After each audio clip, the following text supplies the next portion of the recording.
if people are worried about sending their kids to join the military, I got news flash for you. They're the best trained, they're the smartest, best equipped, well-led people in the military's ever seen. Listen up or run for cover.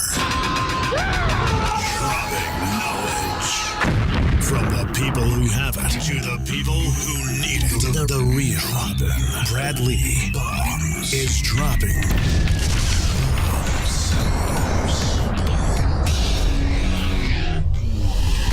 What it is, Brad Lea back again with another episode of Dropping Bombs. Today, folks, in the studio, I've got a real treat for you. You may or may not have heard of this individual. He's an author, public speaker, founder and CEO of Echo Group Consulting, Major Scott Huesing. Nailed it. Major Scott Huesing, welcome. Yeah, thanks for having me in, man. And folks, if you guys aren't following him, he wrote a book called Echo in Ramadi. He was obviously a major in the United States Marine Corps, spent 24 years of service. You were over in the wars, running a whole squadron, or what do you call that? A battalion? Company, the whole damn company. How many is in there? On average, there's about 175. During that time, we actually got plussed up with a lot of support. So we had damn near 250 Marines, sailors, soldiers, contractors. If they could carry a rifle and wanted to get into the fight, they were welcome. And which several wars? Just one? Desert Storm? When I was enlisted, I was in Desert Shield, Desert Storm, and then got my degree, got my commission as an officer, and then ultimately both combat and non-combat 10 deployments, and Baghdad, Ramadi, Afghanistan, and then Desert Shield, Desert Storm. Which one was worse? Ramadi was probably the most intense fighting. I liken it to the Super Bowl of combat for infantry Marines because it was some of the most intense fighting. I mean, it really redefined what we knew about fighting in that city, because that was 2006 when we got thrust in there as part of the surge strategy that General Petraeus and President Bush ordered that additional 20,000 troops onto the battlefield to really hammer down the resistance, because these insurgents had been popping up. It just turned into this giant game of whack-a-mole where we'd hammer them down in Fallujah or Baghdad, and then they'd pop back up. Well, Ramadi just happened to be where they chose to fight us, and it was a daily fight. It was intense firefights 2, 3, 4, 5 times a day, lasting from 2 minutes to 5 hours. Some of the fights we were slinging lead with these guys. Very well trained insurgent force. Who trained them, do you think? Well, they've got their own training systems. A lot of times, especially in Iraq, there were other belligerent fighters that would come in. We had Chechen guys come in that had fought in those wars. Experienced military guys trained those insurgents to handle weapons.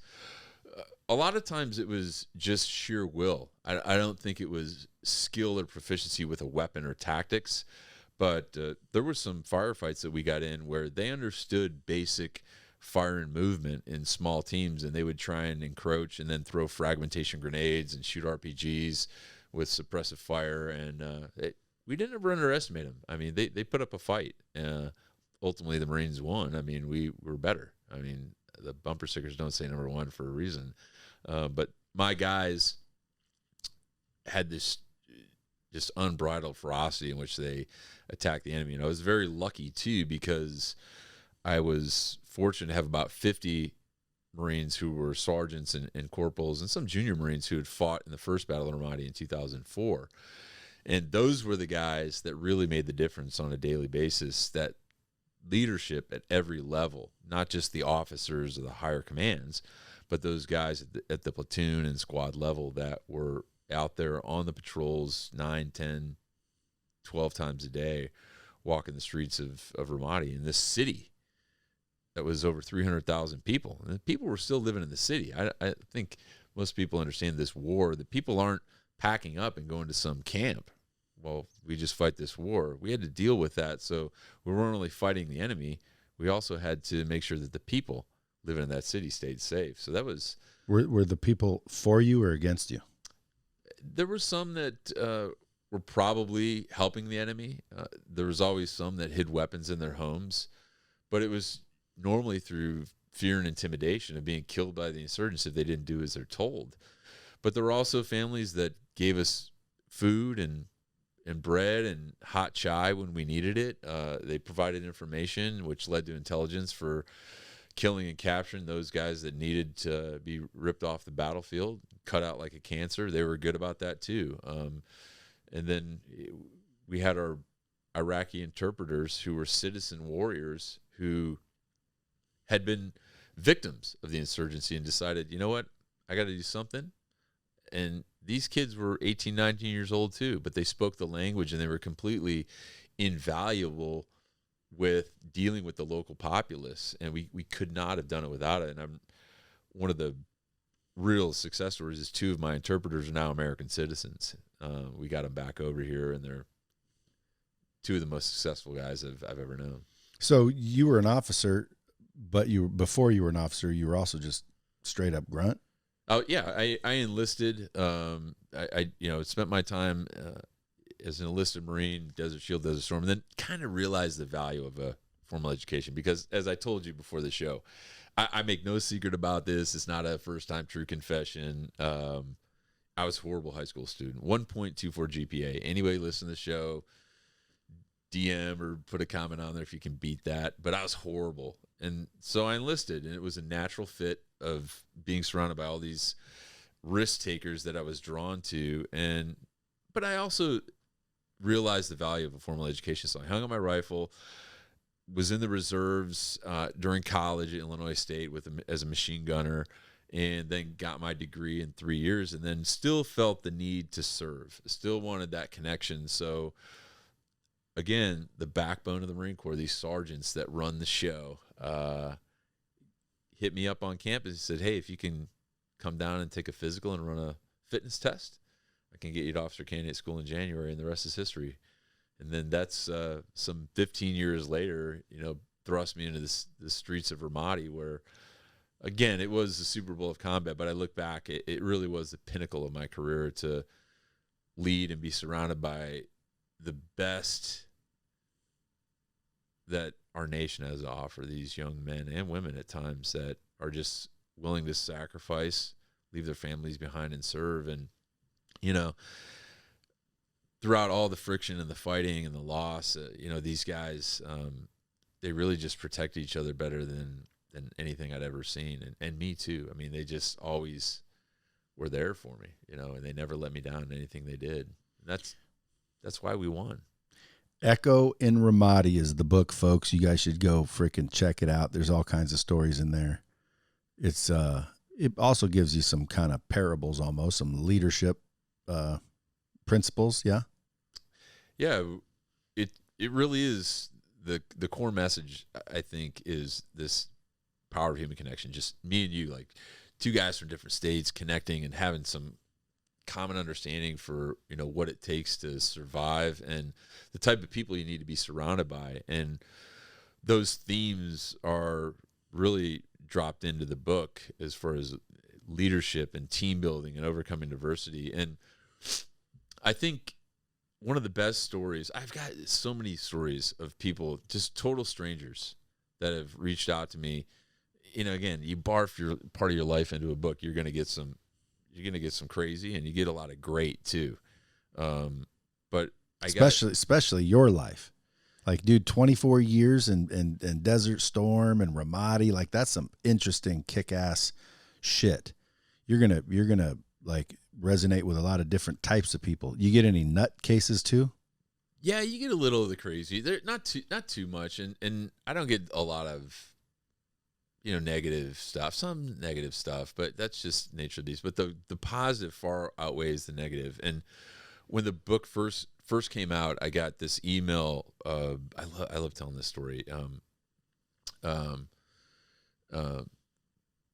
From this staff sergeant, he says, hey, my name is Staff Sergeant Phil Morehouse, and I was with the task force. I was an administrator, but I was there the night Corporal Libby was shot. And I remember racing across the street to the combat outpost, and I remember that night, and I remember your vehicles coming through the maze of chem lights, and I remember the dust clouds surrounding the vehicles as the brakes squealed to a stop, and I remember your Marines carrying Corporal Libby in their arms. And I remember you, and I remember the look on your face, and I remember every single step you took that night. He goes, I hadn't forgot about that, and I was reminded of it when I read your book. And he goes on in the email, but he ends it with something really powerful. He says, yes, we made a difference. And so I reached out to Phil. You know, I obviously asked him if I could share that story because it's so impactful to me as a leader and as a person. I mean, you don't ever go out and seek those types of affirmations, but to see the actions of my Marines and myself reflected back through Phil's eyes, this nameless, faceless sergeant that I'd probably walked past 100 times, you know, he's on radio watch or something, but to get that message was really powerful because there are things you do in life and what you do on this show. You never know when somebody's going to pull an episode of your show off and it's going to change their life, and you may never hear about it, or you may hear about it 5 months later or 5 years or 25 years later. It's like, man, that is what made me go into whatever. Yeah. Being a Marine or broadcaster or podcaster, whatever. It's really something I'm grateful for. And then on the other side, I get an email a couple of weeks ago from a nurse in West Virginia who tells me your daughter's dating a Marine. I'm thinking, oh, great. This is like she's about to lay into me. But she's an ER nurse, and she says she wanted to learn about the Marine Corps and what the military does, so she bought a copy of my book. And she goes on in the message, and I had to respond back to her. I said, man, I'm really grateful for what you shared with me. I said, because it really meant a lot to me, because you as a nurse, somebody who's a protector that takes care of others, you can absolutely understand about loss and trauma and dealing with struggle. I said, but you also understand that there's healing and people that are willing to take care of others, and like being able to share those stories, and the fact that she reached back out to me just blew my mind. And, you know, I had to email her back and just tell her how much that meant to me. So there's a wide spectrum. You know, you got guys who are fighters and warriors and cops, and then you got nurses and moms. It means a lot to me. I'm very, very humbled by that. It's something I don't ever take for granted. And so now you just cruise around doing speeches, you know, podcasts. You got a documentary coming out one of these days. Folks, if anybody wants to, you know, fund a couple of projects, you better reach out to them too. If you got some coin, you want to pay back military servicemen, you got a couple of projects you might need funding for. We're teed up, and we're not letting the cat out of the bag too much, but we've got a really impressive team, and one of Vegas's own, Anthony Zucker, who is the producer and creator of CSI, he's on board. We're working on a couple other things too. He's just a good American and another guy that never served in the military, but he gets it. And when I called him up and I told him, I said, hey, here's the concept. He says, I'm in 1,000,000%. Write it. So we did that. I continue to write op-eds and stuff for USA Today and Town Hall and Fox and, whoever. I just think it's really powerful to share stories of importance of our nation's military. And look, if there's any veterans listening to the show too, I never say I'm the voice of the veteran population. I'm not. I do my part. I try and help those I can. But the minute you stop thinking that you can help, you become part of the problem. And I think that's a real trend in America today. So I like getting out there and connecting. I love speaking to groups. I met Anthony out here when I was speaking to the International Convention of Crematoriums and Funeral Homes Association. Damn. I know. Most people think, well, what's this, combat vet, Marine, door kicker. What's he doing speaking to a group like that? I said, why wouldn't I speak to a group like that? A group of industry professionals who know about loss, walking through their door every single day, dealing with that trauma, compartmentalizing it, and still moving on in life and being successful at their daily job. I said, I absolutely want to go talk to them. And that's where I met Anthony. So we got that going on. But I just like being one of those guys who's a connector. And we were talking about this before the show. Is if there's people that's been on the Break It Down show with me and Pete, you want them on your show? I'll send an email. It doesn't hurt me. If people get their feelings hurt because I shared their email, they're cut. That's it. But that's never. I've never gotten an email from anyone who's famous or has some sort of celebrity that said, "Hey man, why did you give my email to Brad Lea? That fucker's been calling me, trying to get me on his podcast." I said, just tell him no. But normally they're going to say yes because people love, especially if it's Brad Lea. They'll probably thank you for getting through to me. No, yeah, that's awesome. I want to talk about leadership because when I think, major, commanding the troops in the war, first thing I think of is, man, how do you get everybody cooperating? And I want to talk leadership, but I also want to get you in a little bit of trouble only because I love fucking picking the brains of someone like you. Like, for example, Antifa, Black Lives Matter, shit that's going on right now. I always think to myself, dude, where's the fucking veterans? Where's the fucking ex-cops? Where's the fucking patriots? Why don't we just arm up, walk down there and say, settle down, kids, settle down? Because there's way more of us than are of them. I always tell people, because a lot of people see the news and all you see is this rioting and this protesting. And in reality, that's a fraction of people. In other words, there's more people not rioting than rioting. Would you agree? Oh, absolutely. Yeah. So it's like if you think about that, because most people don't think that, they're just fucking sheep and they watch the news and they're like, everybody's rioting. The whole town's upset. No, there's actually more people not rioting than there are rioting. And the people that aren't rioting are guys like me and you. And I don't even want to put me in your category. So guys like you, and then guys that want to be like you, like me, that are there, that I think if push came to shove, we'd take up arms and go handle business. I think they've done it once in Utah, and they're doing it here and there, obviously not to kill people. But what do you think of these quote unquote looters and rioters? I stand by this: is you show me a protest in action, and I'll show you the sign of a great democracy in action. Let them protest. Yeah, but that's a protest. I'm talking about demonstrations. Rioters. The rioting is a separate criminal offense. That's what I'm talking about. I absolutely take exception to that, and I absolutely support the Second Amendment rights. I absolutely support the police. I absolutely support first responders. If there are people I just took care of three of my questions. They have to be dealt with, and they have to be held accountable for their actions. And again, the people with the least information and who are misinformed normally have the biggest opinions, and they won't shut up. That's a fact. So those are the type of people. So a lot of times I always consider the source. But these are people out there creating criminal acts. It's normally for selfish reasons. It's not for a great cause. But I think we've got so many examples in history of people that have done the right things for the right reasons, and they've done it in a peaceful way.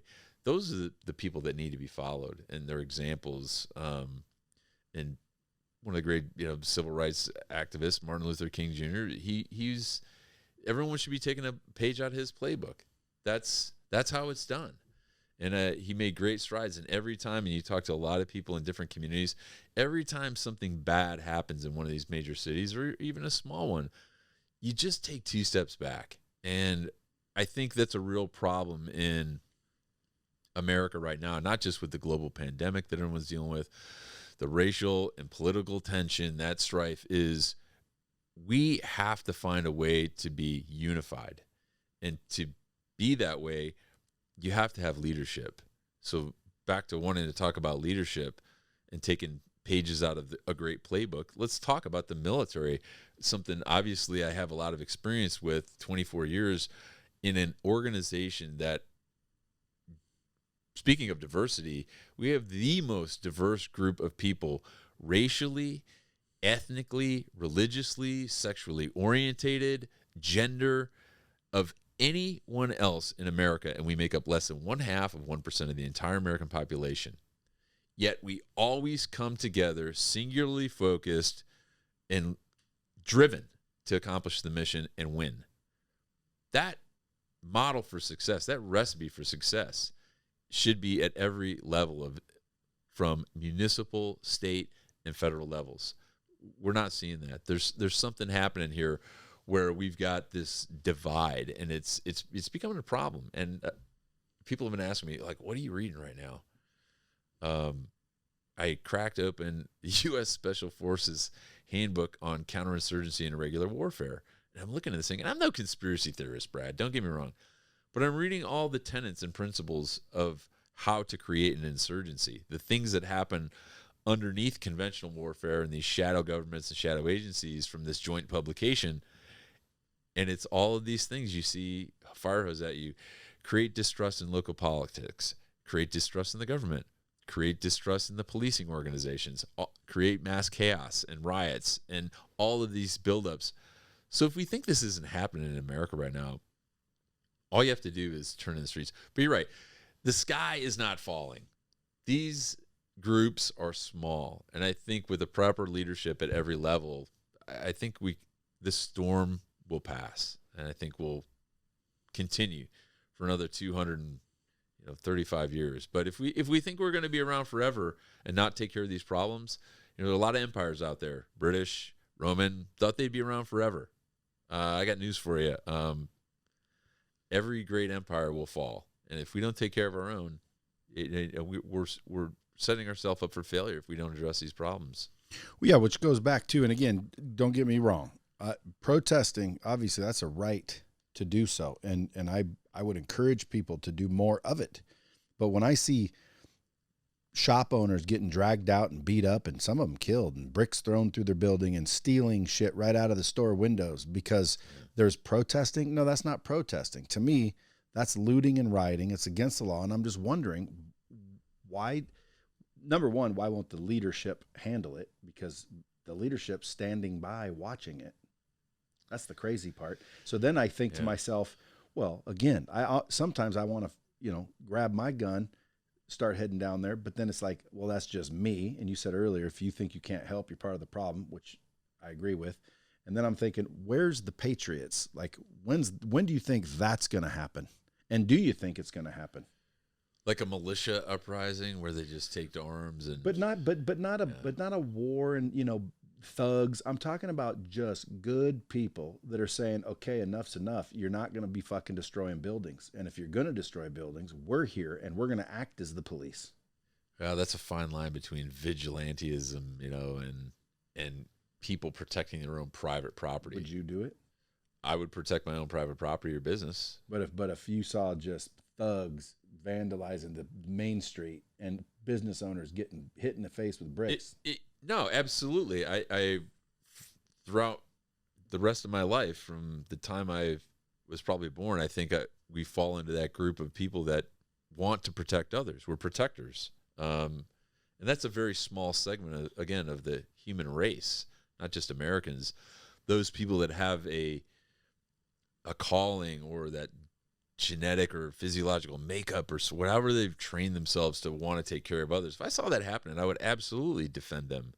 I mean, if there's injustice going on, I'm no superhero, man. I'm not in the League of Justice, but yeah, if I saw someone getting beat down and I happened to be passing by, or if I saw a cop being assaulted, I would definitely jump in to the best of my ability without becoming part of the problem. I think there's a lot of people that talk about doing stuff, Brad, and then there's people that take action. Who was president when you were in? Oh, multiple. Well, because George H.W. Bush, George W. Bush, Bill Clinton, Barack Obama. So then, okay, so my question is, they started, because we never know the truth. The media tells us what we hear. You hear we're dismantling our armed forces. Our armed forces are weaker than they've ever been. Now, of course, Trump's saying, he's rebuilding them. They're stronger than they've ever been. Were you there when you're like, what the fuck's going on? Like, what was it ever being deconstructed, weakened? No, not at the strategic, operational, or tactical levels. There's you just can't do that. There's gear and funding issues and training issues that are always tied around it. That's never exciting or sexy to talk about, but we never really felt that. And I've actually seen, despite the size of the force, whether it's a lighter, leaner military, they're still capable of achieving more with less. And it's not doing more with less, it's doing the right things with what you have. And that's a balance. And again, it's a money game. It's all about funding the force and having the right size force for the right mission. The Marine Corps prides itself obviously on doing that because we're light, we're amphibious, we're maneuverable. We've got a lot of capabilities that we own internally.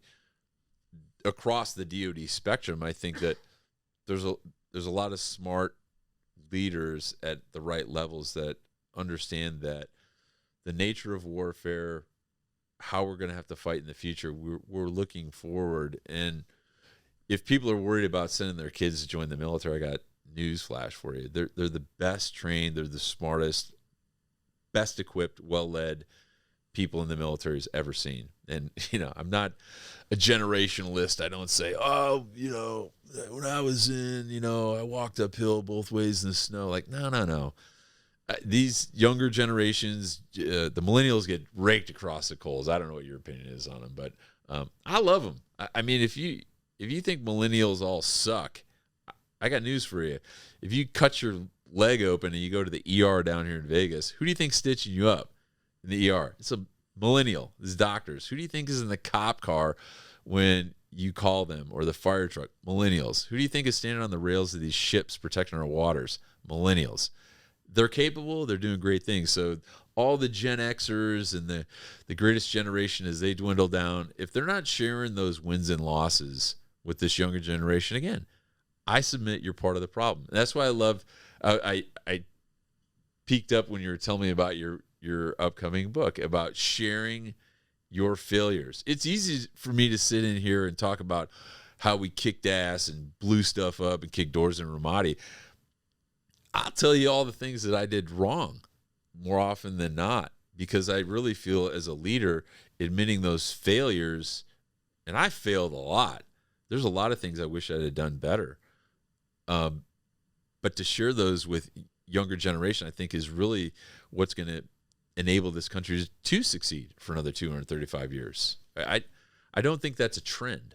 But again, when you've had loss and you've sacrificed, I think it allows you to be a little more authentic and a little more humble and share those things. And, I get asked a lot of questions doing interviews and standing up on a stage in front of 5,000 total strangers.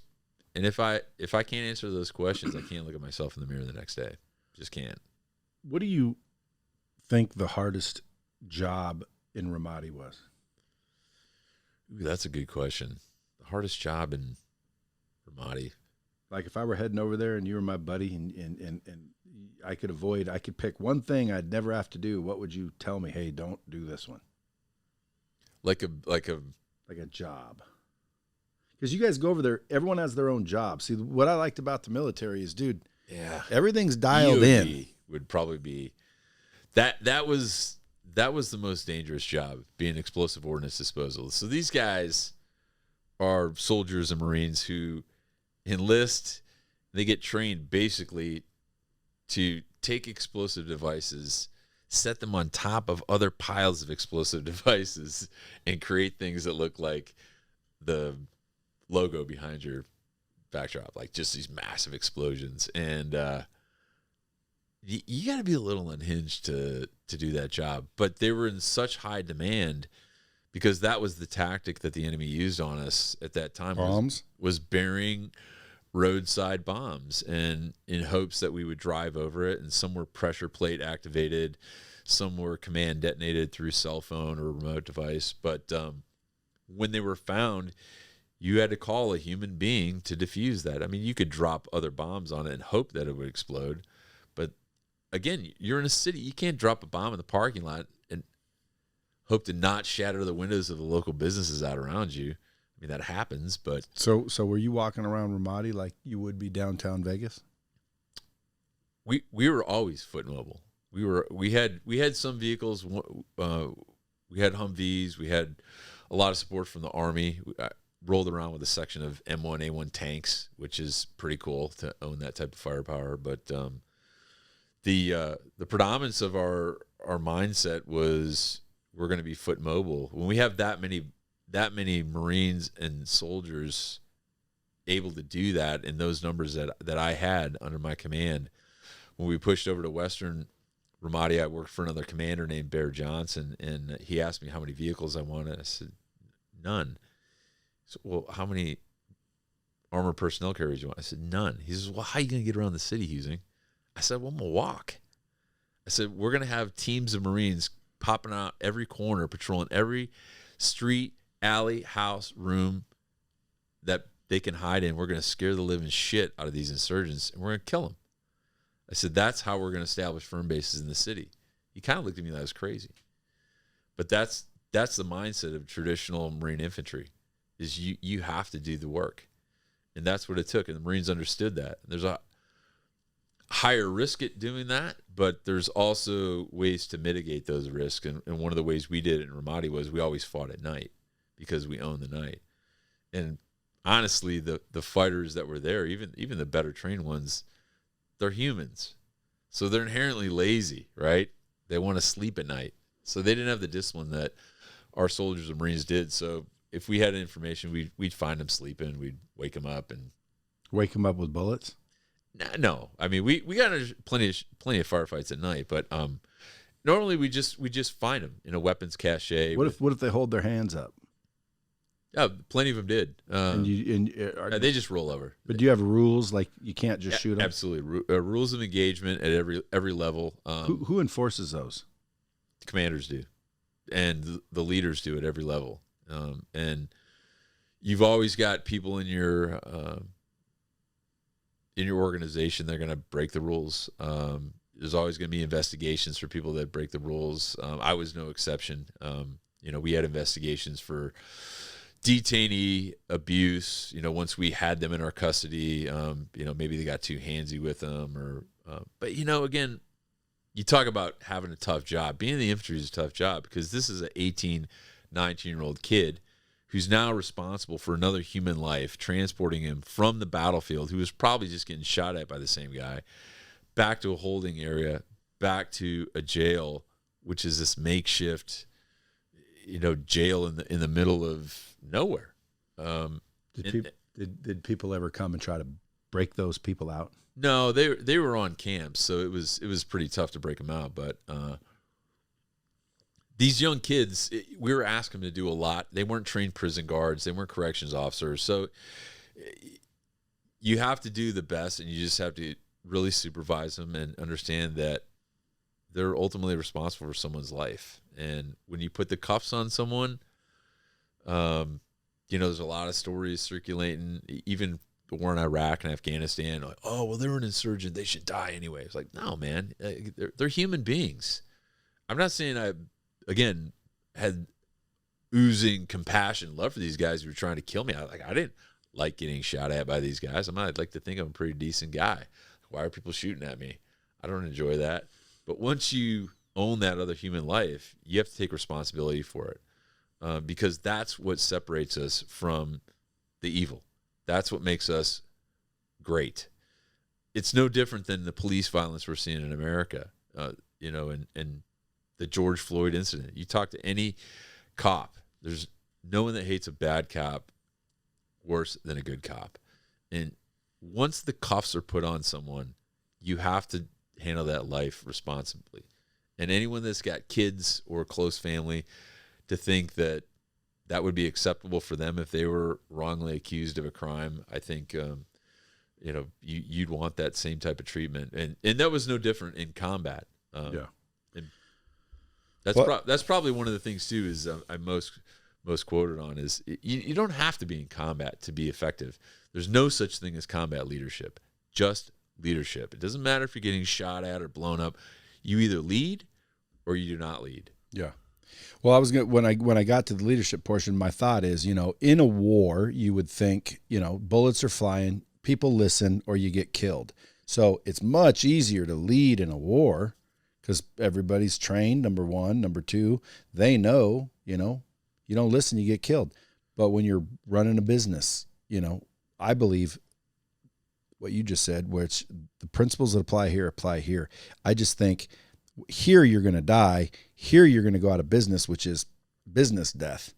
But they're not trained as well as the military. So like to me, leading a group of 500 employees, it's not as dangerous, but it seems to be harder in my mind. Why? The lack of training, the lack of discipline. Like the military is trained and disciplined and chain of command, and like better in an employee facility. You're trying to run 500 employees. How would you relate those two? I think the businesses that are most successful and the guys that I run into are the leaders who are willing to invest in their people, who really listen to their people. And I'll tell you, that's one of the things I'm really bad at. Listening to people?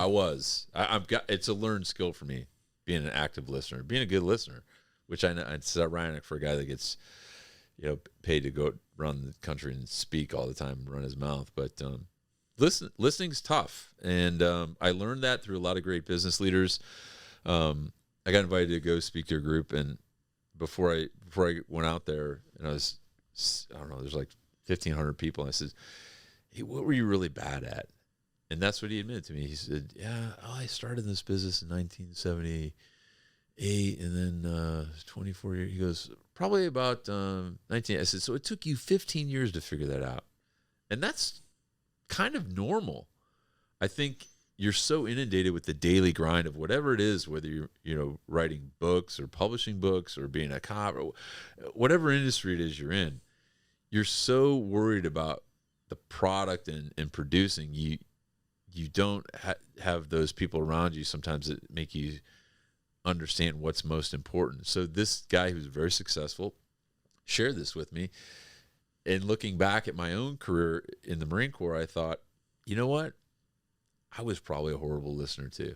There were definitely times where I should have been listening more and taking advice from people that, even if they're younger than me or less experienced than me, that's one of the things that I feel is most valuable, as I continue to learn as a lifelong learner and surround myself with smart people. And I never want to be the smartest guy in the room, ever. There was a guy, you probably know who I'm talking about, but he said, and I didn't agree with him at first, he said, there are no bad teams, just bad leaders. You know who I'm talking about? I don't know who to attribute that quote to. Well, I don't know if he made it up either, but he says it, and I sat there right here in the green room and kind of argued with him a little bit because I didn't agree. I'm like, nope, not true. I can prove it. Why? Well, because I got a bad team in this case. And he started explaining it. And once I read his book, I said, basically, dude, now I get what you mean, which ultimately boiled down to the truth. Like, there is no bad team, only bad leaders. Because if you have a bad team, it's the leader that is allowing it to be bad. Correct? I would tend to agree with that. And you could use, most people listen would probably have some sports analogy, and you see the post-game interviews and the players get up there and they start bashing all the other players, and it's usually a common theme that they say, yeah, we're just not synced up, we're not clicking. It's like, well, who's responsible for that? There's one person, the coach or the key player, the team captain, that sets the tone, that really inspires and drives people to be successful or win. That's your job as a leader, and you have to find a way to do that. So I would tend to agree with that. I think it's really applicable in the sports community, but in business as well. Definitely in business. Absolutely. But I would have argued till I was blue in the face, but then I started to learn to listen a little more. I actually read his book, and then I fully got what he was saying. Because I would argue forever. Because, like, I have a couple people over here, they're not very good, and this guy kind of sucks, and that guy, but they're on my team. I've allowed them to suck. I've allowed them to remain. See what I'm saying? So, like, when you really boil it down, if I'm the responsible party and this team actually sucks, which was my thought, is like, no, that guy actually sucks. I can't help it. I've been trying to get him this way or that way. It ultimately falls on the leader. Yeah, absolutely. Because if he's so bad, why are you allowing him to be on the team? Which means it's the leader that's the problem, because I could remove him. Why would I allow that as a leader? Because I'm not protecting the other team who's got to work harder because of that. So I if you have a bad team, you're a bad leader. Right or wrong? Because when you boil it down, that's what I was doing. When you boil it down, it's ultimately true. If you're in a position to make changes and you don't, and provide resources and you don't, yeah, you're a bad leader. Yeah, you're the fucking problem. Yeah. And I ignoring the problems don't make them go away either. Oh, that's. But I'm telling you, I had to listen. I had to start listening, and then I read his book, and then I'm like, okay, I get that. And then I started realizing and taking responsibility, and then sure enough, I look back over the last 10, 15 years. I wish I would have known that 10, 15 years ago. I made a ton of mistakes and spent a lot of time, losing when I could have been winning with those leadership skills. Yeah. I'm just getting into leadership. I know I'm fucking 50. I should have been doing it at 20, but I'm just getting into it. I'm going to read your book just based on the leadership skills. What do you think the three key leadership skills or techniques anyone could use to have a better family, be a better leader to your kids or your family, your employees, or a squad?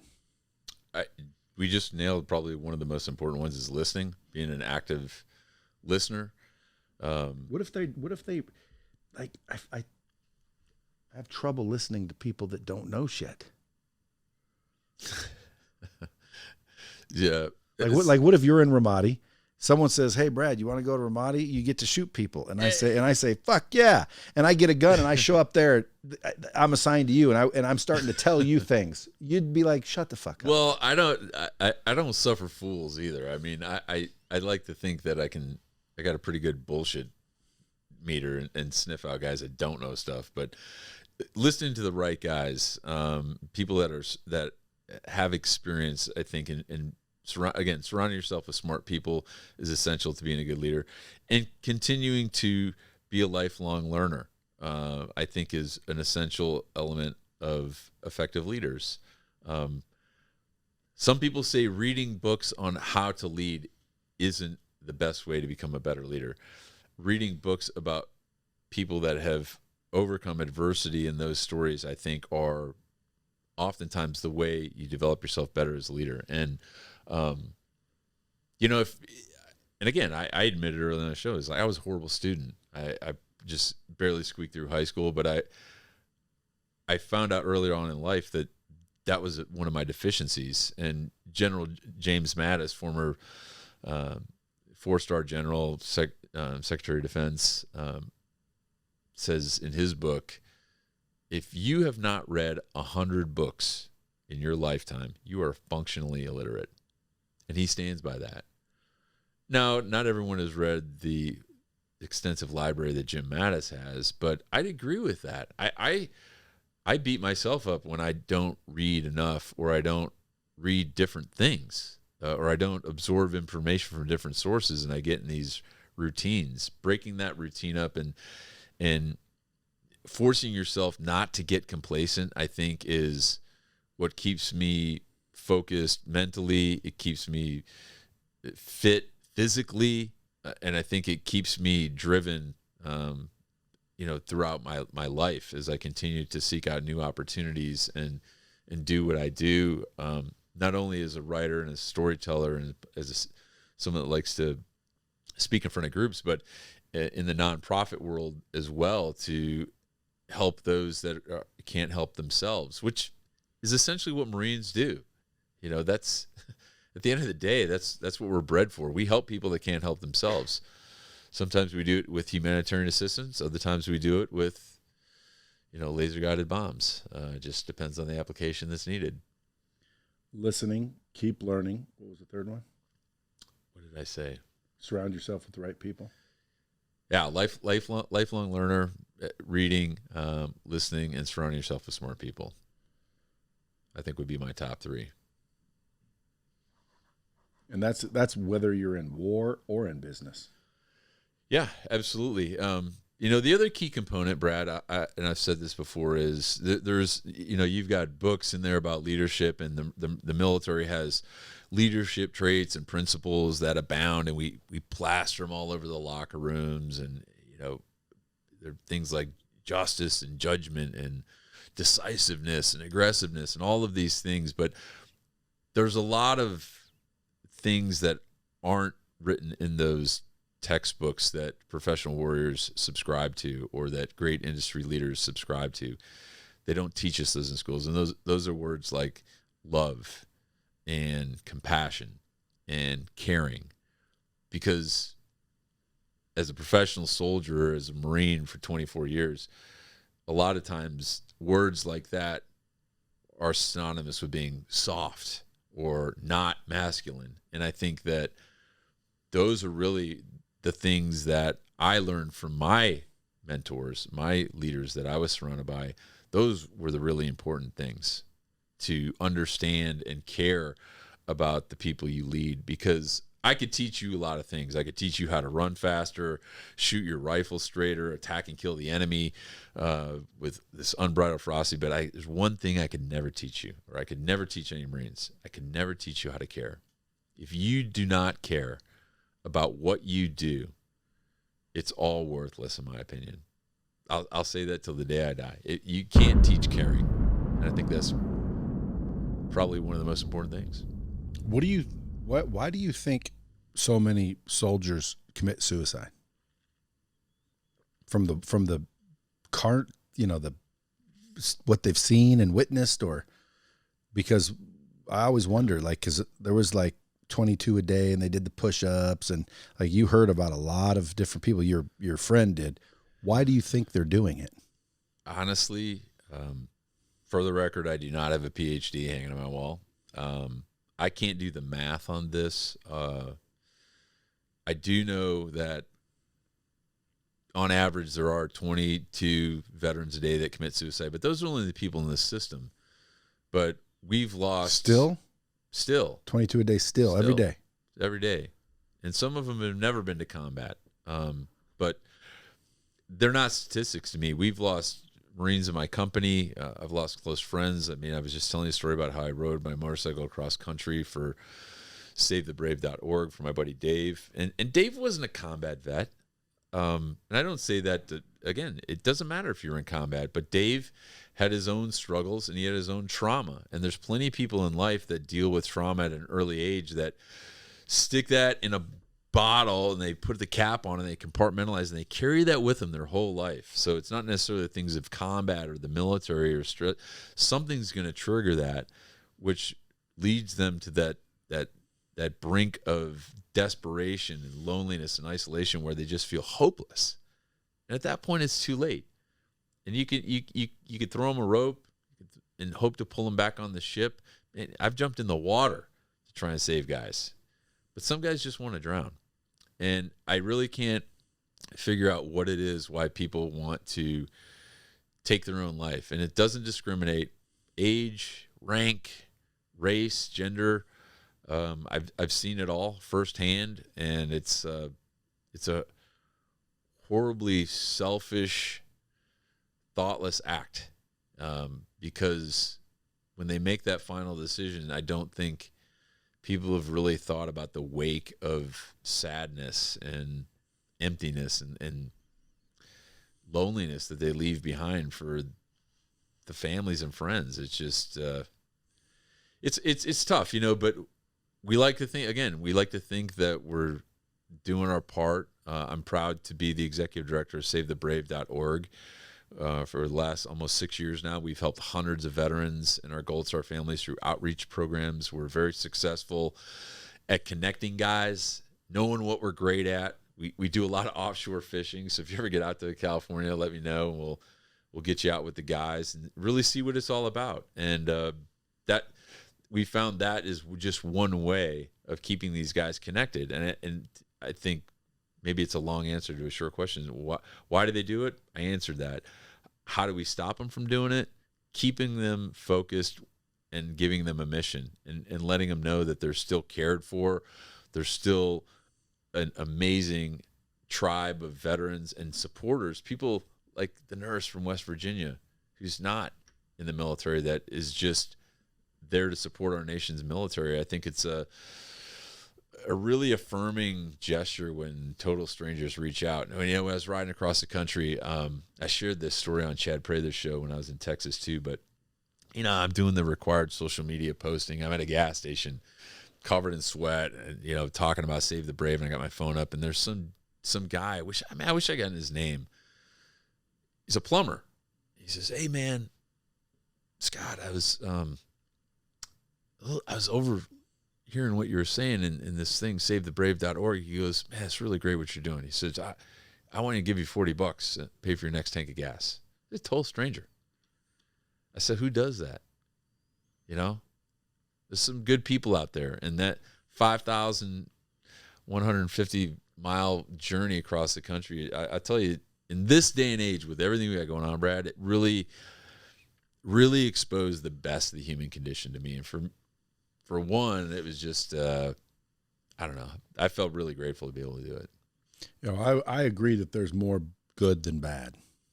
Matter of fact, especially in the bomb squad, which is my listeners. So, folks, if you guys do feel like doing something, how do they help? Go savethebrave.org, donate, give, share this episode out. Yeah. Buy the book. A portion of the proceeds of Echo and Ramadi go to Save the Brave, but you can go to savethebrave.org. You can donate. I'm never going to say no to people donating money, but if you have a service or a talent and you want to get involved, maybe you're not the type of person that likes to donate cash, you can find us at Save the Brave, info@savethebrave.org, and send us an email. That's how we've gotten our CFO. That's how I just secured another grant writer. All these people say, "Hey, I can't give a lot of money, but I'm really good at this." Or what about riding bikes? Because I'm sure there's a lot of people that will jump on the hog and take off cross country. What do you like get sponsored to do that, or you just did it? Man, that ride was, again, to honor my buddy Dave, who committed suicide. We went to high school together, and he was in the Navy. And it just really took off because my partner, Nick Velez, he was one of my junior Marines in Ramadi, started getting the word out, and we promoted it and just raised a ton of money. It just kind of happened. I mean, we did media, local TV crews from Tucson to Odessa, Texas, to big shows like Chad Prather's show in Dallas, Fort Worth, to Meridian, Mississippi. They all got behind the story because people wanted to be brought together. They wanted to be led, and they wanted to be unified, and that was something really cool that came out of it. And to raise a bunch of money too was great. And one of my Marines, again, in Argyle, Texas, in North Dallas, one of his firefighters, he builds this kick-ass custom AR-15 rifle with my signature and the book cover on it and Save the Brave logo. And he said, "Yeah, I'm just going to build this rifle for you, and we're gonna auction it off through blackstonearms.com." And it's just, you're right, there is more good out there and I think shows like yours and this podcast medium, which I love, are really important because you're the new Encyclopedia Britannica. You remember it used to be the static thing that sat on your shelf or in the library. Now it's on your phone. So if I want to learn how to be a better podcaster, businessman, or writer, or author, I just Google it. And you get to listen to a guy that just wrote a book, or is writing a book, or is launching a podcast, or is a successful entrepreneur. And you hear how to do it from the expert, not something that was written and edited and published 10 years ago. This medium is phenomenal. And I don't care if you're a startup show for a podcast, you may be the best show at what you're doing, or you may be you may be a Brad Lea. It's not about what you have on your show. It's about the content and how much you care. Another bomb. What's the podcast you're hosting, or you join co-host? The Break It Down show with Pete Turner. Break It Down show. I may have been on that show. I know I didn't check to see if I gotta check. But 800 folks, episodes. That's ridiculous. Like Yeah, I've done a lot of episodes. I think I might be at 300. Yeah, like 800 episodes. He's like a pioneer. He's dropping 5 shows a week. Damn. How long? An hour. We usually at least an hour. Is he like full-time podcaster? Full time. Pete is a machine. And for the record, the ride across the country, Pete followed me in his pickup truck, and he just drops this new podcast called The Prison Chronicles, which is a limited series podcast. Phenomenal. He just packs up. He's like, I'm gonna follow you out in my pickup truck. Who does that? And good people, man. And did he podcast like from the road? Yes. It was nuts. He was up till 1, 2 in the morning, editing, dropping shows, making sure to stay on timeline. And he's playing like publicist. He's taking video and photos of me, and we were getting up in the morning, packing the truck back up at like 06, hitting the road. I was riding anywhere from 450 to 500 miles a day over a 16-day period. And as these events would pop up from about 6 to 9 every night, we're doing the event. So we get back to the hotel. It's about 1 in the morning. And then Pete's going to work, dropping episodes of the Break It Down show that we had in the can. So we got some other great guys. John Leon Guerrero and a couple other folks help produce the show and do editing. But, Pete's, he's a machine. Yeah. So in Ramadi, obviously people are dying.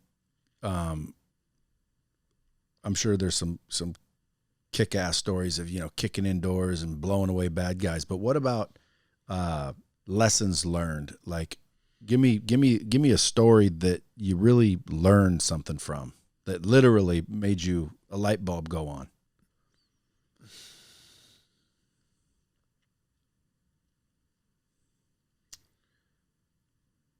Well, I think one of the stories was I was trying to pull one out that maybe I didn't put in the book, but take one from the book. What's that? Take one from the book if you want. Well, I just love stories, especially war stories. There's a lot of I think, again, like, shooting and killing the enemy and dropping bombs and, controlling aircraft is, that's all sexy stuff. But really being able to help the people, I think, was probably something that I learned made me a better person, because it's a life-changing decision when you have to put that rifle on your shoulder and look through the sights and squeeze the trigger and take another human life. And that's a tough thing to do. Is it? Absolutely. For most people? For anyone who's not a sociopath. Yes, absolutely. That's what I'm curious. Oh, and it may be Call of Duty because I've never been to war. But I always just think to myself, like Chris Kyle. You've heard of Chris Kyle. Yeah. I always think to myself, the only reason he was the top sniper over there is because I wasn't over there. With all your Call of Duty experience. Yeah, like because to me, I'm thinking a game. I've never done it, obviously, so I might change my mind. But to me, I'm thinking, what's the problem? That's the enemy. Pull the trigger. I'll pull the trigger. Where's the enemy? Show me the enemy. And by the way, real enemy. Pull the trigger. I'll pull the trigger. I have no fear pulling the trigger. I wouldn't care one bit pulling the trigger against the enemy. I've talked to a couple of my buddies that have been to war. They're like, yeah, but once you do, it's different. Is it? The problem that we had, too, was the enemy didn't wear a uniform. The enemy blended in with this population of 300,000 people in this city. And some were good and some were bad. Some were good, some were bad. But I think that was, if you ask me, like, what's the lesson learned was, again, communicating your intent to those you lead was probably one of the things I learned going in. And I'm glad I did it. And it wasn't a regret, because before we crossed that line of departure and were thrust into this city that was literally boiling over, spilling into the burners, this fight that was going on, I got all those Marines together and I put them in a formation, and they were sitting on the side of this bunker, and I looked out into their faces. Some had never been to combat before. Some probably thought it was going to be this sexy Call of Duty experience, but it wasn't. And there was one thing that I told them to do, that I ordered them to do, and I ordered them to kill. I said, you will kill. And I'm ordering you to do it. Because when they did have to make that life-changing decision to take another human life, I didn't want that responsibility to be on that 18-year-old kid who'd never been to combat. I wanted that to be my responsibility, because I was a 35-year-old captain. that was my job. And I wanted them to fight with a clean mind and a clear conscience. And I wanted them to leave that miserable place with a happy heart and be able to transition back into being a normal person that's not responsible for doing and seeing the things that they had to do. And I knew they would never be able to unsee or unhear some of the things you see in combat like that. Some of the worst urban combat we've experienced in decades. And I say that only because I talked to a lot of Vietnam vets, a lot of World War II vets that understand that what we were doing and how we were operating was unlike anything that they've experienced. So I'm glad I did that. I'm glad I don't have a regret for saying, man, I wish I would have told them to do this. Because even to this day, these guys who are now still very successful in the military, senior enlisted guys, or guys that get out and they have master's degrees and they're making a lot more money than me and they're successful in business. Occasionally, they remind me of those stories and they thank me for it. And that, again, I don't need the validation. But it helps me share this story with people like you and your listeners, the Bomb Squad, because if you think, again, you're not going to make an impact, I didn't realize I was doing it at the time. But now you can see that having a plan and being an effective leader, you have to do those things. You have to say those things sometimes that may be uncomfortable and make those decisions because they will make an impact and they'll change lives. They really will. Yeah, I had a saying once, I forget who inspired it or originated it. I don't know. I just say it a lot, which is if you don't want to make the decisions, get out of the chair, meaning in a leadership capacity. Because that's where the tough decisions sometimes are made. You know what I mean? Mm-hmm. In business, obviously, terminations, getting rid of people, when to get rid of people. They've got kids, yada, yada. You feel bad, et cetera, et cetera. But those are the tough decisions in an entrepreneur business standpoint. The ones, obviously, in war are a lot more tough to make.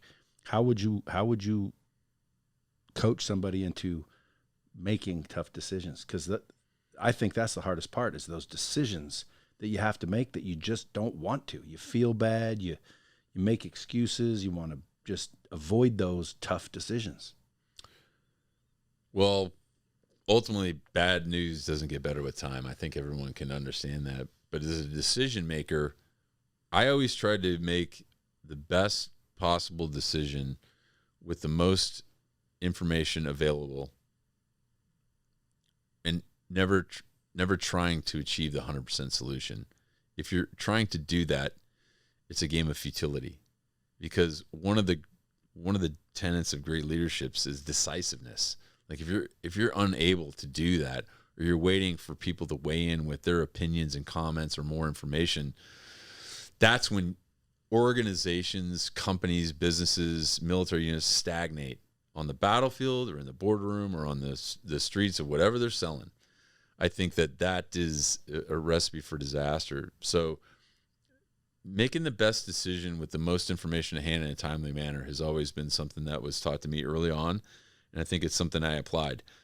Even to this day, as a guy that runs a business of my own, and I have to lead myself, that's leading that guy every morning out of bed, staying disciplined, to writing, scheduling, and yeah, I've got some people that help me along the way too. But that's a transition most people have a hard time adapting to, is being able to lead themselves. And if you can't do that first, and you're waiting for someone to lead you, man, good luck with that. Write a book about that. I think there's probably been a book about that, leading yourself first or something. I don't know. Well, being decisive. I used to be very indecisive. Now I'm not so sure. After meeting me, No, you get it? I spoiled you. You don't get it? It's a joke. I used to be indecisive, but now I'm not so sure. It's like I was going to go get help for my self-worth, self-esteem, but I didn't think I was worth it. Used to be indecisive. So one of the things, like when I try to think leadership, like what is leadership? Like what makes somebody a leader? When they're just influential or they have authority? What makes the leader? How do you know when you're a leader or not? When should you say, look, I'm not a leader, or I am a leader? Well, it's like if I'm a general and I say you are now this and you lead those people and you're not a leader, but I've made you one. Well, you can delegate authority but not responsibility.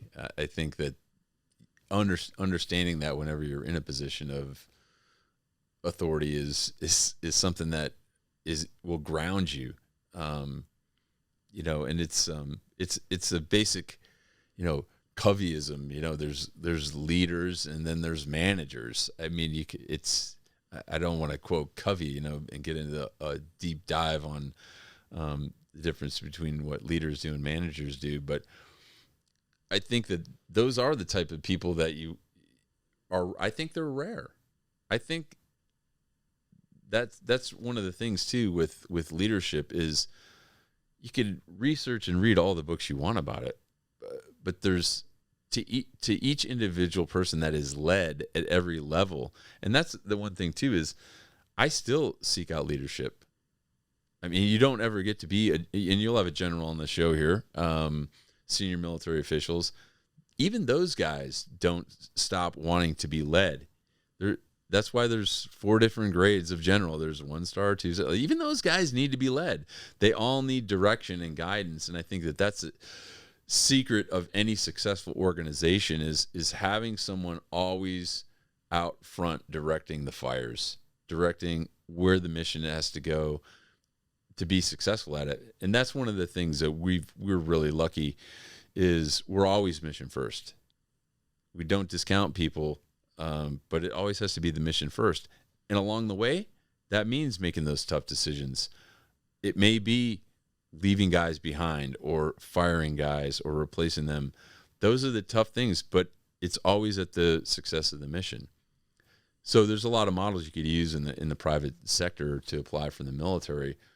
But again, it's really the difference of, in my opinion, of caring about and believing in your mission too, first and foremost. Do you believe in it? Do you wake up every morning and you're passionate about it? This is what you want to do with your life? I mean, if I didn't like writing, if I thought it was a chore, I'd go scoop ice cream for a living. I don't know. I'd do something else, but I'm not going to sit and suffer. And if you don't feel you are a good or effective leader, then by all means, again, go sell ice cream. Not a lot of decision involved in that. Or hire one. Because again, I mean, I believe if I can't lead, let's say you had this chart, I took it, it didn't lie, Brad, you're not a good leader. You might claim you are. Matter of fact, that's kind of why you're not. But you're not. I'd hire one.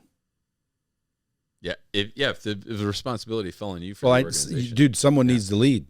And if it isn't you, get the fuck out of the chair. Yeah. So that's what I'm trying to figure out is how do I identify whether I'm a good leader or a bad leader? Because if I'm a bad leader, someone needs to lead if you're going somewhere. So I would just want to identify, dude, maybe I'm not the right guy for this position, and now I can just hire a good leader. But how do I find one? How do I recognize one?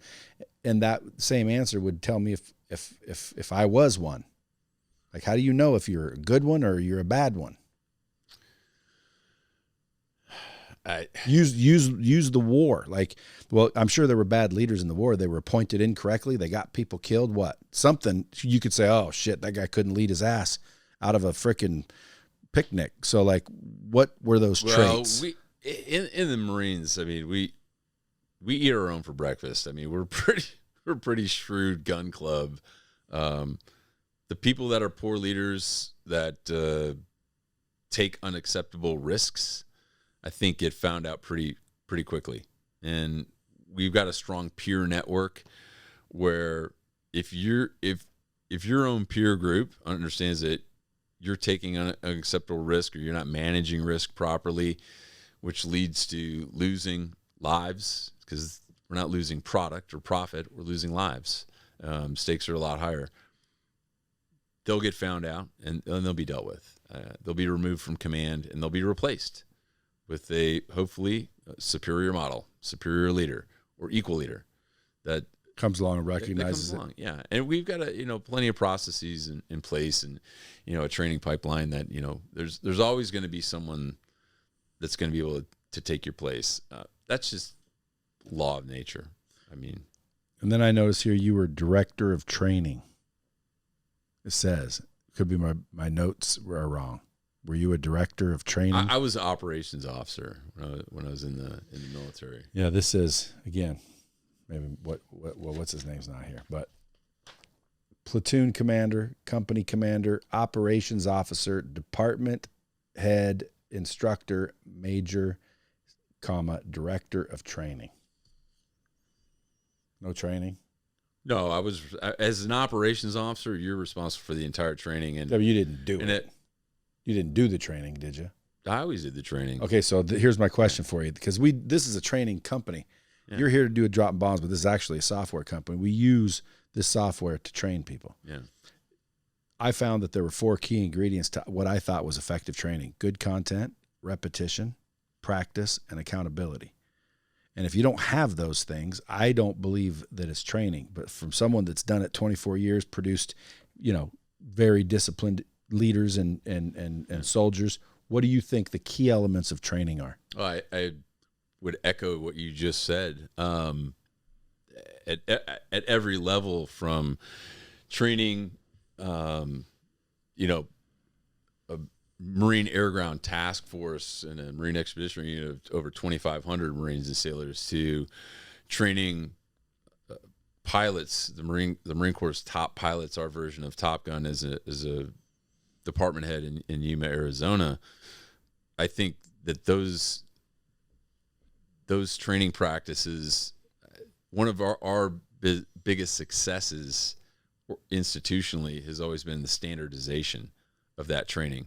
And again, you can talk about training, but without accountability and without verification or certification, and people get confused with that word. Certification to me means, hey, you learn how to turn on the microphone and the recording device twice per month to show me that you can do it, and you'll stay current at that certified level. But you can't allow those skills to atrophy. But so we're really good about that institutionally, is having a standardized training program and having a task condition standard, and making sure that everyone is held accountable, especially the leadership. The leadership has to be able to go through the same training protocols at the entry level to advanced level to maintain proficiency, to demonstrate that you can't just throw someone in there that hasn't done it. I mean, that's just not how we operate. I think that's probably one of the secrets to our success as a Marine Corps as well. And we've gotten better at that. And we're doing that through things like virtual training, simulation, augmented reality, all of those things that you can be effective and get better at your job and not have the expense of fueling up a plane or a truck and crashing it and taking unacceptable risks. So we're getting smarter at that. I think I've got a lot of hope that we're going to continue to get better. Are you glad you're done? You ready for a new riding and cruising around on bikes and raising money and speaking? Isn't that a lot better? I get asked that question often, if I miss the Marine Corps. No, I don't miss it for a couple reasons. One, I'm still very connected with the active duty component. I'm also the president of the 2-4 Association. So I stay engaged with the active duty guys in California and San Diego and Camp Pendleton and all across the country, invited to speak to military colleges and universities, NROTC programs. So I don't miss the whole camaraderie thing. I miss the stuff, and not like shooting a rifle, because I could do that any day of the week. I go to the range and I still shoot, but the big muscle movements, the amphibious shipping and the aircraft, and having those unique opportunities, like when I was an instructor in Yuma, like to get on controls of an F-18 and take myself Mach 1.4. Like only in the Marine Corps would I have been able to do that. So I've gotten to do a lot of high level bucket list items in my 24 years. But again, I created those opportunities for myself. A lot of times they weren't just dropped in my lap. So I miss that aspect, but I don't miss. I always knew it was time to retire when it stopped really being fun, and I wasn't not having fun, but with a series of combat service related injuries. I've got multiple back surgeries, and it's a young man's game. And I just felt like, in fairness to those who I was leading, you have to understand your own limitations as well. And I'm glad I went out on at an operational level. So I have no regrets, absolutely no regrets. I was either a Marine as a young enlisted guy, or I was leading Marines. Over 8 years of command time, 10 deployments, 60 different countries. I've done a lot of cool stuff, but more importantly, I've met a lot of great people, and some of whom are still in my life to this day, and I'm grateful for that.